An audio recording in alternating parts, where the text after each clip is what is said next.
The wind was cold.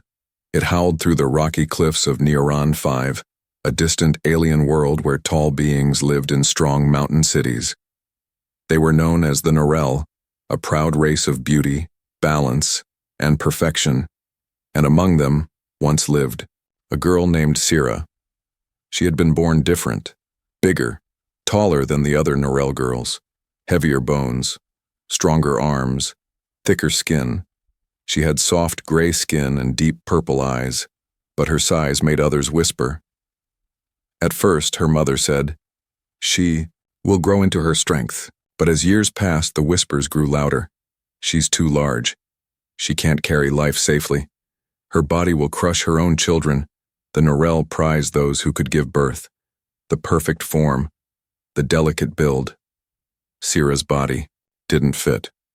So, they rejected her. On her 21st moon cycle, the elders held a meeting. Cold faces. Cold decisions. One elder stood up and said, "She is not able to reproduce. She is not Norel." And with that, her fate was sealed. She was cast out of the city. They didn't give her food, they didn't give her shelter, just one long walk toward the edge of the mountain, toward the wastelands. She didn't cry, she didn't scream. She walked. Heavy. Steps. Heavy heart. Weeks passed. Sira lived in a broken cave near the edge of the cliffs. Her only blanket was a torn tent she found buried in the dust. She ate wild roots. She drank melted frost. She didn't speak. No one came. Not until him. The human's name was Daniel. He wasn't from Nioran. He was a supply runner, sent to check old Earth research stations left after the war. On the third day of his route, a storm forced him to land early. That's when he saw her, at first just a shape in the snow, a large figure hunched under rock, unmoving. He almost walked past, but then her head lifted, and her eyes met his, purple, sad, and still alive. Daniel stepped closer, slowly, careful not to startle her. He didn't raise his voice, didn't pull a weapon. He just crouched and said, "You okay?" Sira blinked. She had not heard a kind voice in so long it almost didn't feel real. Daniel opened his pack and took out a thermal bar. He offered it. She didn't move, so he placed it on the ground and backed away. "Eat," he said softly. "Please." She picked it up slowly and sniffed it. Then, with shaking hands, she ate. For the next 3 days, Daniel stayed near the area. He didn't force her to come with him. He just visited each day, left food, talked gently. He fixed a small fire shelter near her cave, repaired a cracked heater using spare wires. He asked her name. The first time she said nothing. The second time she whispered, "Sira." He smiled. "That's a strong name." She looked away. "I was too strong," she said quietly. "That's why they left me." On the 5th day, the storm cleared. Daniel had to leave. He walked to her cave one last time. "I'm heading back," he said, "to the outpost." Sira nodded. "Thank you for not fearing me." Daniel looked at her for a long moment. Then he said something strange. "I don't fear strength. I fear cruelty." Sira tilted her head. "Most humans run from me." "I'm not most humans," he replied. He handed her a small device, a locator beacon. "If you ever need someone, press this. I'll come." She stared at it long after he was gone. She didn't know why he cared. But for the first time in years, she didn't feel invisible. That night, Sira held the beacon, close to her chest, and for the first time, she hoped. Sira had never pressed the beacon, not for days, not even when the frost bit harder or when hunger gnawed deep in her belly. She told herself she didn't need him, that the human, Daniel, would forget her, leave like the rest. But she still kept the beacon close, tucked in a pouch made from old cloth. Warm from her touch. She didn't know why she cared, until the night her shelter nearly collapsed. A sudden rockfall shook the cliffs. The upper part of the cave gave way, crashing down in thunder and dust. Sira pushed herself into the tightest corner, shielding her head. The wind screamed through the opening left behind. Her tiny heater shattered. Her stored food crushed. She sat there in silence. Cold. Weak. And then, her hand moved. Slowly. Almost like it wasn't her own. She reached into the pouch and pressed the beacon. Far across the frozen plains, Daniel's communicator blinked. He was halfway through repairs at an abandoned fuel station when he saw it flash. One look was all he needed. He dropped everything and ran for his ship. Hours later, under a stormy sky, the small transport landed outside the cave. Sira heard the engines. She pulled herself up, body bruised but still strong. When she stepped out, the snow lit up from the ship's lights. And there he was. Daniel. Soaking wet. Out of breath. Eyes full of worry. He stared at her. She expected judgment. Instead, he smiled. "You pressed it," he said. She looked down. "I had no choice." "I know," he said softly. "I'm glad you did." Daniel didn't ask questions. He wrapped her in a thermal blanket and brought her into the ship. He set up hot tea. Clean bandages, warm soup. Sira sat in the corner, arms wrapped around her knees, unsure what to say. Daniel sat beside her. "You're not weak, Sira," he said. She looked at him. "Then why does everyone treat me like a mistake?" Daniel thought for a moment, then replied, "Because they're afraid of what they don't understand." She whispered, "They said my body was wrong, that I'd break any child I carried." Daniel didn't speak right away. Then he said something she didn't expect. "I lost someone once. My sister. She had a condition. Everyone called her broken." Sira's eyes met his. "But I never saw her that way," he said. "She was brave, bright, stronger than anyone I knew, like you." Sira blinked fast. Her eyes stung. No one had ever compared her to something good. He didn't ask her to stay. He just offered. "I'm returning to the mountain base for a few weeks. It's quiet, warm. No one will bother us. You can rest, fix your gear, eat." She hesitated, then nodded. "Only until the next storm passes," she said. Daniel smiled. "Of course." As the ship rose into the clouds, Sira sat by the window watching the frozen cliffs below. She didn't know what this human wanted. He had no reason to help her, but somehow, she didn't feel afraid anymore. Because when he looked at her, he didn't flinch. He didn't laugh. He didn't see a monster. He stared at her like she mattered, and that scared her more than anything else. Because it made her feel like maybe, just maybe, she wasn't alone. The human base sat quiet at the edge of a frozen valley. Tall fences, metal walls, satellite dishes turning slowly under pale skies. It wasn't much, but it was safe. Daniel's ship landed just past the outer. Torsier technicians moved between fuel lines and scanner posts. Lights blinked on dusty consoles. Drones buzzed overhead. And in the middle of it all, every eye turned toward her. Sira. She stepped out of the ship slowly, her large frame towering over everyone. Voices dropped. Conversations stopped. A young engineer dropped his datapad. Someone whispered, "What is that?" Sira kept her head low. She could feel their stares, cold, sharp, full of judgment, like needles, like old memories. A guard stepped forward, hand hovering near his stun weapon. "Is she with you?" he asked Daniel, not hiding the suspicion in his voice. "She's my guest," Daniel said firmly. "She's not on the visitor list." "She is now." The guard hesitated. "She can't stay here. It's against safety protocol." Daniel crossed his arms. "She's not a weapon. She's not infected. She's just different. That's not a threat." Another voice chimed in from the side, a technician, nervous. "Why would you feed a thing like that?" Daniel turned to him. "Because she was starving. She could crush a child." Someone muttered.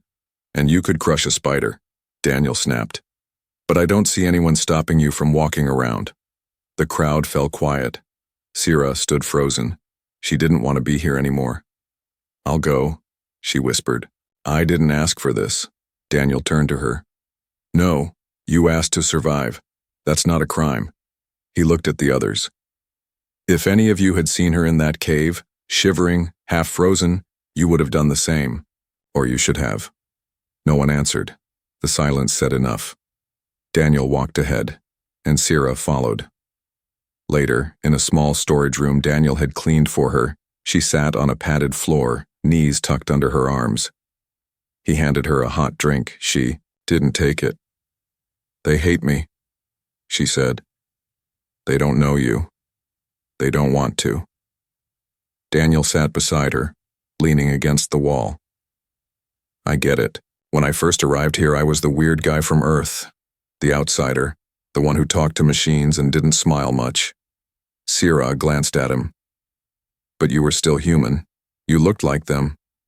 Sure, he said, and still got treated like trash until I proved I could fix their broken engines. She raised an eyebrow. So I should prove I'm useful? No, Daniel said softly. You should prove to yourself that you belong. That night, someone left a nasty message on the door of her room. One word, burned in acid gel, beast. Daniel cleaned it without saying a word. Sierra watched from inside. She didn't cry. She didn't growl. She just whispered, I've been called worse. But something shifted. The next day, a quiet woman from the mess hall left a small fruit plate at her door. No words, no note, but kindness. The next day, another worker waved at her. By the end of the week, a curious child inched close enough to say, You're really tall, I like it. Sierra smiled for the first time. She still sat alone, still ate in silence. But every time Daniel passed her, he nodded once. A quiet promise. I see you. I hear you. I'm not leaving. And that meant more than anything. The storm came without warning. Thick snow, blinding wind. The sky turned white, and the outside world disappeared. Everyone at the base stayed inside, heaters running on full power. No patrols, no transport, no movement. Except one. Daniel burst through the doors carrying something small, wrapped in layers of cloth. His face was pale, his hands shaking. Emergency, he said to the medic unit. I found her out near the west fence. A child? The nurse asked, shocked. Out there? Barely breathing. She's human. But no one from the settlement is missing a kid. No ID, no family claim. Looks abandoned. They placed the child on a heat pad. The girl, no older than 5, was silent, face blue from cold. She didn't speak, didn't cry. The medic injected a warming serum. Her pulse was faint. She's stable, the medic finally said. But she won't wake. Up! Daniel didn't leave her side, but after an hour he stood and walked to the storage room where Sierra stayed. He knocked once, then opened the door. Sierra looked up from her corner. Is something wrong? There's a child, Daniel said. Alone. Hurt, scared, no family. Sierra tilted her head. And why are you telling me? Because she needs comfort. And I think you might understand her more than anyone else. Sierra frowned. I'm not good with children. I'm too big. Too rough. She's too small, Daniel replied. Too fragile. She needs someone strong. A few minutes later, Sierra stood in the medical room doorway. The little girl lay wrapped in soft blankets, face still pale. Sierra took a deep breath and walked forward. Slowly, quietly. Her footsteps were heavy, but her hands were gentle. She knelt beside the bed. The child stirred, her tiny head turned, eyes half open, and then, without a word, the girl reached out her hand. Right toward Sierra. Sierra froze. Her hands shook, but she reached back and let the girl's hand touch hers. So small, so warm. so trusting. The child's fingers wrapped around one of Sierra's, tightly, like she didn't want to let go. Sierra's throat tightened. No one had ever held her hand like that, not even her own people. Certainly not with trust, not without fear. "She's not afraid of me," Sierra whispered. Daniel stood behind her. "No, she sees what the rest of them don't." "What's that?" "You're not a monster. You're safe." Sierra gently slid one arm beneath the girl's back and lifted her. For a moment, she was terrified she might hurt her, but the girl curled up against her chest like she belonged there, tiny breaths warming the fabric. Sierra sat down on a bench, holding the child in silence. No one moved. Even the medic stayed quiet, because something rare was happening. A creature everyone feared was becoming something new. A mother. Hours passed. The girl didn't speak, but she didn't let go of Sierra either. Daniel brought soup. Neither of them touched it. When the girl finally slept again, still in Sierra's arms, Sierra looked at Daniel. "She doesn't have anyone?" Daniel shook his head. "No name. No trace. Probably left behind during the last transport wave." Sierra looked down, then said, "Then I'll be someone." From that night on, the girl wouldn't sleep unless Sierra held her. She'd cry if anyone else tried, so they made space in Sierra's room, put a bed next to hers, brought soft lights and quiet music. Sierra learned to braid the child's hair, to warm her hands when they got cold, to tell her simple stories from the Norel mountain tales she once heard as a child. The girl still didn't speak, but she smiled, now, and sometimes she laughed. The others in the base noticed. They didn't whisper beast anymore. They whispered protector. 3 weeks passed. The base had changed. People no longer walked away when they saw Sierra. Some even nodded when she passed. Others left little gifts for the silent child, flowers, fruit, small toys. The girl, now called Mira, had not spoken a single word. But she smiled often now, and she never left Sierra's side. Then the silence broke. A government scout ship arrived. No warning, no signal.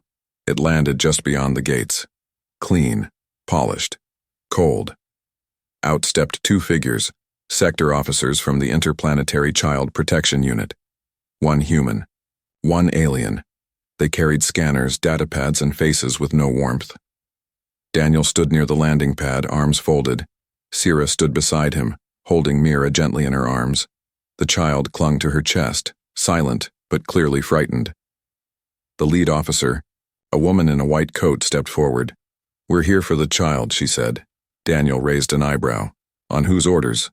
She was logged as unregistered. "We ran genetic scans. No known parent. She must be taken to a proper care unit." "She has someone now," Daniel said. "She's bonded to Sierra." "That creature?" the alien officer scoffed. "Impossible. She's not even biologically similar." Mira tightened her arms around Sierra's neck. Sierra didn't move. Her voice was calm, but strong. "She chose me." "That's not how custody works," the officer snapped. "It's how love works," Daniel replied. The officers stepped forward. Sierra stepped back, shielding Mira with her massive arms. The child began to shake.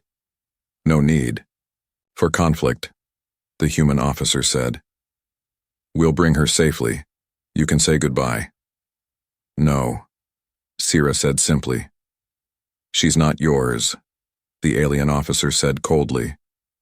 Sierra's eyes narrowed. "Neither is she yours." More officers stepped out from the ship, armed, ready. The base guards looked uneasy. One whispered, "Maybe we should let them take her." Daniel turned to the crowd. "You all saw what happened. That girl wouldn't eat, speak, or sleep until Sierra held her. She's a rejected creature," the alien officer barked. "Too large, too dangerous, not fit to raise a child." Daniel stepped forward, fury in his voice. "You think size decides love? Then you understand nothing." The wind picked up. Snow began to fall. Mira looked up at Sira, her eyes wide and full of fear. And then, for the first time, she spoke. A whisper, one word. Mama. The officers froze. Sira's lips parted. Her body trembled. But not from fear. From something deeper. A single word had shattered everything inside her. The word she thought she'd never deserve. The word she thought she could never be called. Mother. Daniel turned to the officers. You heard her. The lead officer hesitated. That doesn't change protocol, she muttered. No, Daniel said, but it changes everything.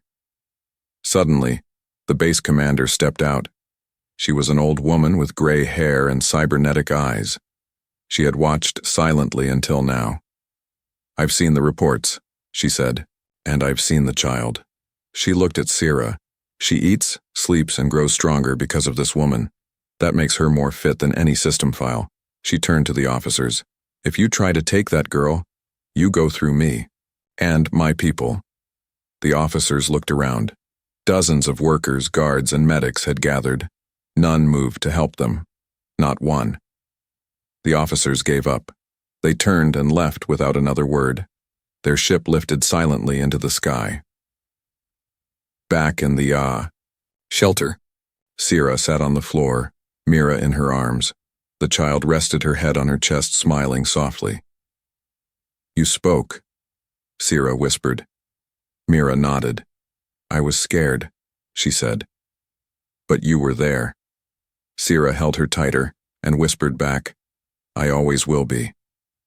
The snow had stopped, but inside the base the air still held weight. After the officers left, no one celebrated. There was no cheering, no clapping, only quiet, because something had changed. Everyone had seen it, a rejected alien, too big, too different. Wasn't just protecting a child. She had been called a mother, and she had answered like one. Later that evening, Daniel found Sira sitting outside the base wall. Mira curled asleep against her chest, her small hand wrapped around Sira's thick finger.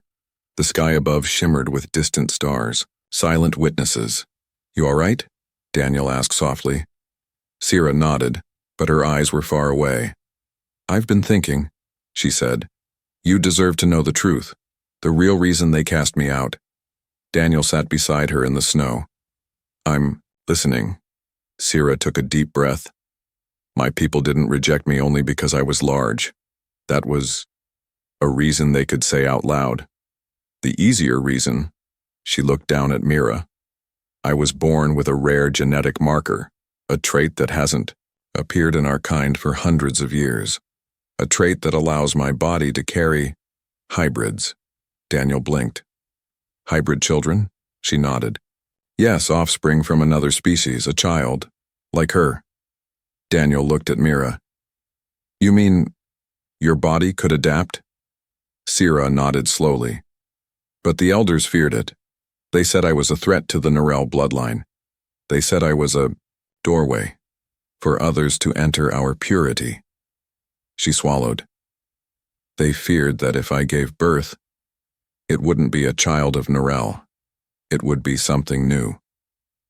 Daniel stared into the stars. Something new isn't always something bad. They didn't agree, so they erased you? No. Worse, she said. They marked me in secret, said nothing to the public. Just labeled me unfit. Gave me a false reason. My size, my failure. But it was never about that. It was about control. Daniel stayed quiet for a long time. Then he asked, Do you want to have children of your own? Sira looked at Mira, sleeping softly in her arms. I already do. She turned to him. But Daniel, I'm scared. If they come again, if Mira is taken, I don't think I can survive it. Daniel's jaw tightened. They won't take her, he said. Because now they'll have to answer to me. He looked up. We can leave this base, find somewhere better. A colony with neutral laws, one where no one cares what you're made of, only who you choose to be. Sira whispered. You'd leave your home for us? I don't really have a home anymore, Daniel replied. But maybe I could build one if you're there. For a long time, neither of them said anything. Then Sira asked quietly, Do you think my body was built wrong? Daniel shook his head. No. I think your body was built to protect, to carry, life no one else could, to love stronger than fear. She smiled faintly. Then maybe I was never broken, just misunderstood. Daniel looked at her. And maybe I was always alone, until now. Inside, Mira stirred. Still half asleep, she mumbled, Mama, I want warm tea. Sira laughed softly. Come on, let's go get some. Daniel stood up. Family needs feeding, after all. As they walked back toward the base, stars overhead, frost crunching beneath their feet, Sira felt something she never thought she'd feel again. Not fear, not shame, but belonging. The ship hummed gently in the night. Daniel stood at the front controls, guiding the small vessel through the clouds, leaving the frozen valley far behind. Beside him sat Sira, her large frame gently bent over the navigation screen. She still moved carefully inside the ship, always aware of her size, but no longer ashamed of it. And just behind them, wrapped in a warm blanket, little Mira slept peacefully on a cot. They had left the outpost quietly.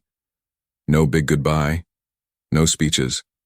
Only a few nod and one brave base commander who whispered, You changed more than just that child.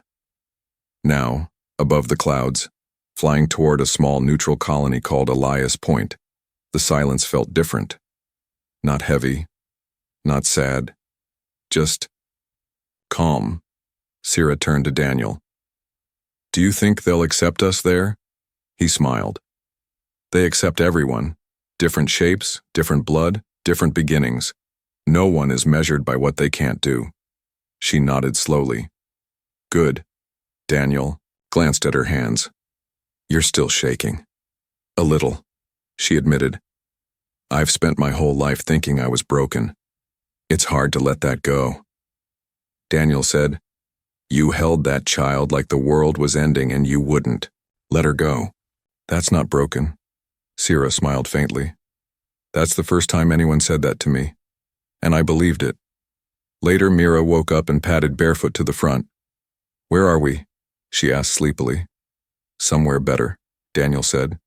Lifting her onto his lap, Mira leaned back against him and looked up at Sira. Will you still be my mama there? Sira's chest tightened. She knelt down and looked into Mira's eyes. Forever. If you still want me. Mira reached out, wrapped her arms around Sira's thick neck and whispered, You were always my mama. They landed just before dawn. Elias. Point shimmered below, a valley of green trees, warm rivers, and golden skies. Simple homes. Laughter in the distance. People of many kinds. Some with wings, some with scales. Some walking on four legs, moving together. No stairs, no whispers. Just as they stepped off the ship, a greeter approached, a smiling old alien with a walking stick. He looked at Sira, then at Mira, then at Daniel. No forms, no questions. If you want to be here, you belong, he said kindly. Sira blinked. Just like that? The greeter chuckled. People don't arrive here by accident, they come because they need a home. Daniel smiled. Then I think we found one. That evening, in their new room, Mira drew pictures with colored pens. One was of her, standing tall between two figures, one big and gray, one tall and human. They were all smiling. She showed it to Sira. That's you, Mira said, pointing to the tallest one. You're not scary anymore. Sira laughed gently. Was I scary before? Mira nodded. A little. Do you know what I thought? Sira asked, sitting beside her. I thought my body was too big, that no one could love me, that I didn't belong anywhere. But you were wrong, Mira whispered.